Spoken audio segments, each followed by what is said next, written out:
Hi there, it's Kevin Van Ord standing in for reviewer Nick Capizzoli to tell you about FRACT OSC. Video games are uniquely suited to placing users inside an imaginary space.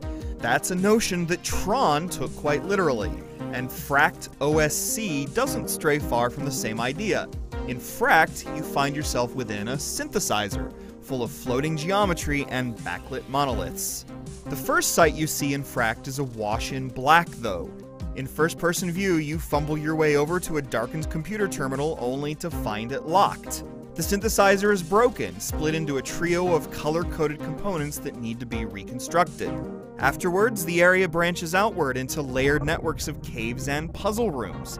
Each component's puzzle comes in two flavors, a generalized brain teaser and a musically inclined variant. When solved, the puzzles fill their immediate environment with house music and unlock corresponding portions of the larger instrument back at its terminal. Since FRACT doesn't offer much in the way of direction, you're left to wander the game's tunnels in search of promising landmarks.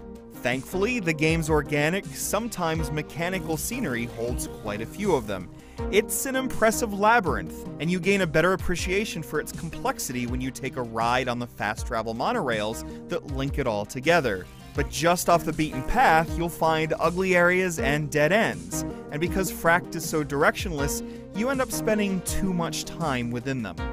All that time wandering might be less tedious if you could kick back with some engaging songs, but FRACT is surprisingly quiet for a game about music. The exception comes when you're putting the finishing touches on one of the musical puzzles, which usually involve laying down a set of tones in a repeating musical measure. Successfully integrating your portion of the song causes additional instruments to come crashing into the music.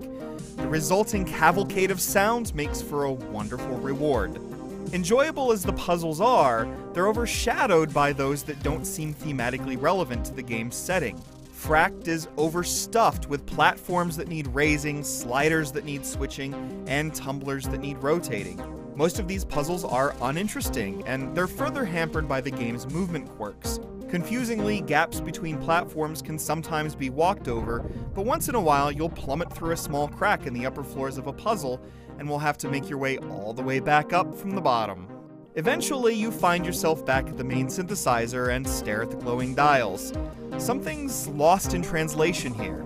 When you feel like a partner to the game's music making, FRACT lets you get lost in the beat. Unfortunately, the bland environmental puzzles lack an engaging rhythm.